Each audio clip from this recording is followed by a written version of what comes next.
Malo lelo khaya. Angibingelele ababukeli, igama lami nguMathino Kamkhize ozolokhu evela emavidweni ngoba uzoba yihost yamavideo e-Day2 Kids. Sishuthwa ikhaya elihle media. Uma ufuna ukwazi imininingwane ngekhaya elihle media izovela ekupheleni kwevideo yethu yanamuhla. Namuhla ngihamba nezinsizwa ezimbili ezizochaza nge-Day2 Kids ukuthi yini i-Day2 Kids ngoba ngithi ngizovela nje lokhu ngiyihost emavidweni e-Day2 Kids iyini kwayona. Kodwa ke angibanike ithuba abafethu bezazise kubabukela ukuthi bangobani basuka kuphi. Mfethu wesikibhe simnyama ngicela uzazise kubabukela ukuthi ubani wakephi. Ake ngibingelela ababukeli emakhaya, ngibingelela nabafethu enginabo e-studio. Igama ubona kwakhe wakahlalisa nge-Day2 Kids management. Sibonge kwikhaya elihle media ukuthi isource namhlanje. Khiza asibingelele sibingelele ikhaya elihle media, ngibingelela umfokahlambisa la eduze kwami. Igama lami nguNtokozo Kamkhize, ngivela kwa-Day2 Kids nami under marketing. Sibonga abafethu ukuthi nizazise kubabukeli. Ngicela abafethu niphendule lembuzo khona ezohlahla kahle indlela kubabukeli nge-Day2 Kids. Uthi umbuzo yini i-Day2 Kids? Yaqala nini? Izinze kuphi futhi? Ngiphendule lo mbuzo Mkamkhize. I-Day2 Kids kahle kahle is a non-profit organization eyaqala ngo-2019 September 16. Kwaqala njengoba bakhipha ingane zabo kanye ngonyaka bejabulisa i-Explorer. Ngoba sasakhula ngoba manje sesinesitifiketi se-APO. Ntokozo uma ungangenelela mhlambe uveza ukuthi izinze kuphi futhi itholakala kuphi i-Day2 Kids. Khiza ngibonge inhlanganisela yethu i-Day2 Kids izinze KwaZulu Natal Empangeni ngaphansi kokukhosi bakithi kwaSomophe Macekana. Asiqhubeke nemibuzo yethu bafethu. Iyini inhloso ye-Day2 Kids? Futhi imisele ngokwenza ini i-Day2 Kids? Kahle kahle i-Day2 Kids inhloso yayo ukuthi obaba bebancane ukuthi besempilweni zengane zabo ngoba obaba esikhathi esiningi bayabaleka empilweni zengane. Masagcina omama bodwa sebesele nomthwalo ukuthi benakekele izingane, obaba abaningi banokubheka izinto zabo.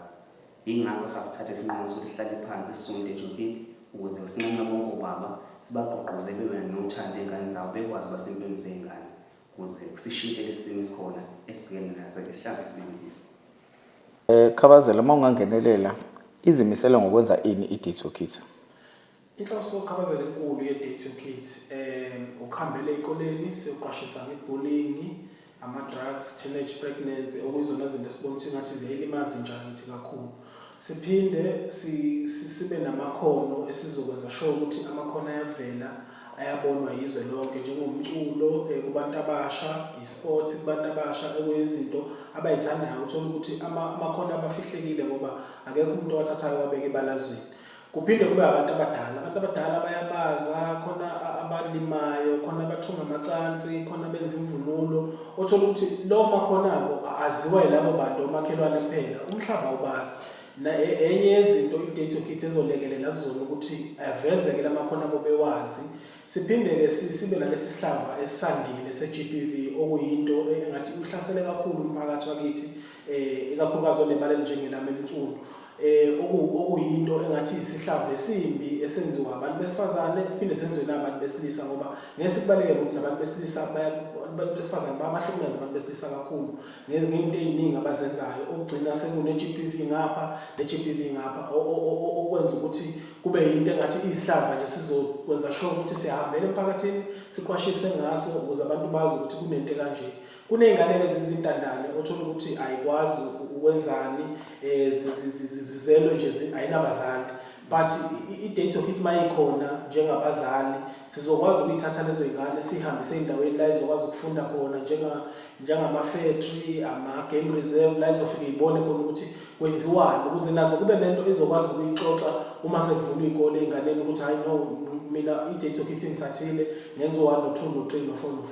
Kahle kahle nje uku-eda lapho Mkamkhize okuzama ukuveza ukuthi kubaluleke kakhulu ukuthi izingane zikhule ngomqondo uma ziphuma zihambe endaweni zifunda nasemqondweni ziyakhula ngoba ingane ehambayo etravelayo kuyizinto iyakhona emqondweni yahlala nasesikoleni kuba lula ngisho naseyifundweni ukuthi isheshe ibambe yonke into ngoba ijwayele lento le ilokho kahle kahle uzongempela impela mfoka Hlabisa i-Date Your Kids impendulo yazo zonke izinto abantu abahlukumezayo emphakathini ngoba sithi nje sibuyisele emphakathini sizokwenza lokho. Yayinhle inhloso organization nezifiso futhi enifuna ukuzenza mhlambe ke eminyakeni eyishumi ezayo inhlanganiselo yini nibona ikuphi? Kahle kahle ukuphinda lo mbuzo nje Mfoka Mkhize kuningi okuzifiso esifisayo ngoba inhloso yethu ukuthi nje ikhule kakhulu i-Date Your Kids iphambili so lamanje lapha ngilothenesi siyafisa ukuyibona inamagata ndawo zonke njengoba usuyekezwe nje empameni egodini sisebathenjini owasho umfowethu ukhabazela ngapha sifisa ukuyibona ngisabalala ke manje ke ibe khona endaweni eningi Cape Town Johannesburg umhlaba wonke nje sabalala kube namagata ngoba abantu abaningi bayafisa ukuthi bejoyine inkinga ukuthi sekezedeni kodwa umuntu omesengakubo sekulula ukuthi naye engene ebe yilunga le-Date Your Kids so ifiso zethu zizilelela ukuthi amagata sebe nawo amaningi ukuze lezi esidinga ukuthi sikhande njengoba besondela impilo zengane zabo kwenzeke uma sekusabalela amagata kuzoba lula ukuthi kusheshe yonke into esifunayo ikhule lesi sihlava lesi ukuthi obabalala ingane zabo sinciphe siphele sikwazi ukuthi sibambisane sibe munye singubaba emhlabeni wonke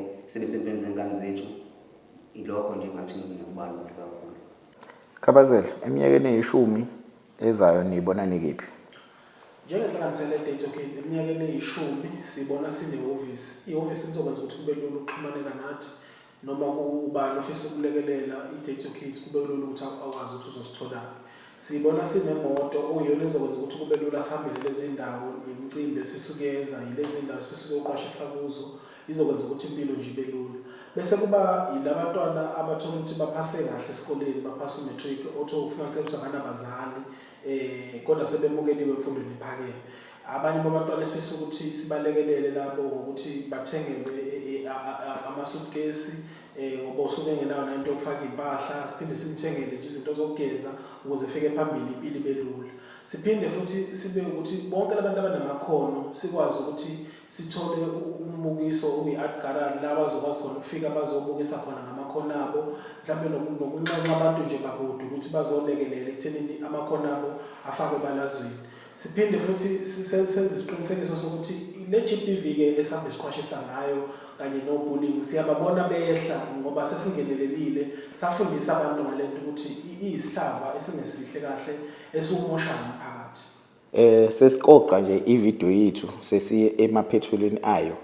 Mhlambe uma ningavezela ababukeli ukuthi uma ufuna ukungena kwinhlanganisela i-Date Your Kids kumele ube nani? Kahle kahle ngicacise nje lo mbuzo Mfoka Mkhize. Siyazi ukuthi i-Date Your Kids kahle kahle obaba awusobe ngibona abakhiphinga zabo sempilweni zengane. Kodwa awuyiko kuphela phela. Ukhona umuntu osekhaya laphana ofisayo naye ukuthi engene egroupini umuntu wesilisa inkinga ukuthi akaqhuwanga abantwana engathatha ingane kabhuti wakhe naye join egroupini uze naye kwazi ukuthi ebe ingxenye yale group ngoba inhloso enkulu kahle kahle ukuthi vele ubaba abesempilo zengane ujabuliswe ingane. Khabazela kunabantu abaningi besifazane abanentshisekelo yokujoyina inhlanganisela yethu ye-Date Your Kids okutholakala ukuthi abakwazi ukujoyina ngoba ikakhulukazi ngobaba.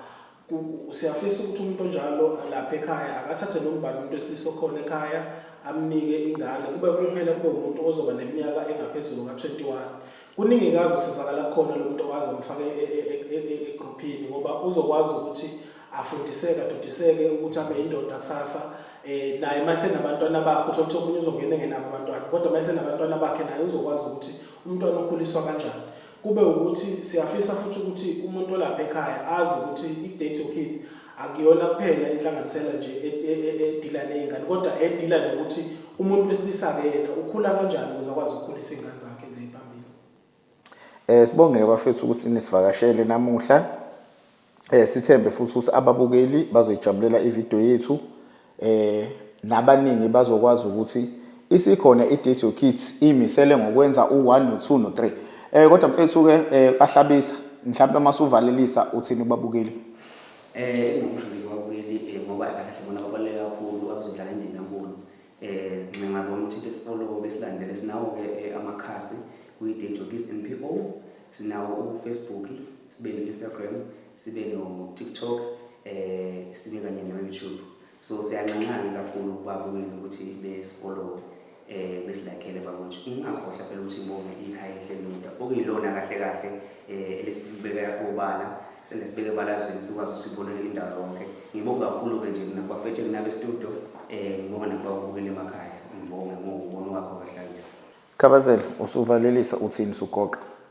Ngoba sesivalelisa siyafisa ukuthi ukunxenxa bonke abantu ababukele ukuthi basilekelele ngokusixhasa asikhali ke ukuthi sinaxhaswa ngemali kuphela kodwa nje noma yini umuntu akwazi ukusilekelela sixhase ngayo futhi siyafisa ukuveza ukuthi awuxhasi thina osibonayo kodwa uxhasa abantu abangemuva esisawubalekelele emphakathini njengoba umphakathi ongaka nokusiza nje abantu ukubisela abantu kunezwi eBhayibhelini elithi sibusisile isandla esiphayo kunesabukelayo siyabonga kakhulu ukuba ngaphansi kwenhlanganisela iDate Your Kids namhlanje ikhaya lihle siyabonga kakhulu sibonge nakuwe ngibonge namfowethu kaHlabisa la ebesinaye siyabonga nje kakhulu ukuba khona la siyafisa ukuthi umphakathi uzosizakala ngokuba khona kwenhlanganisela iDate Your Kids Sibonga bafethu ngokuthi nifike nizoveza ukuthi yini iDate Your Kids imisele ngokwenza ini sithemba ukuthi abantu abaningi izobagqugqumezela futhi abaningi bazojoyina bese ngiveza ezoxhumana zethu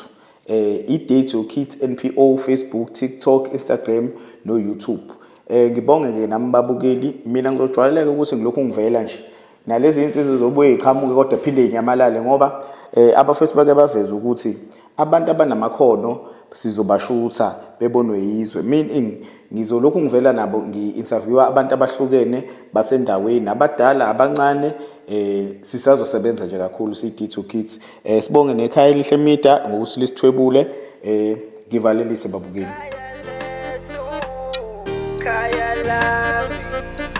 Date Your Kids Futumalo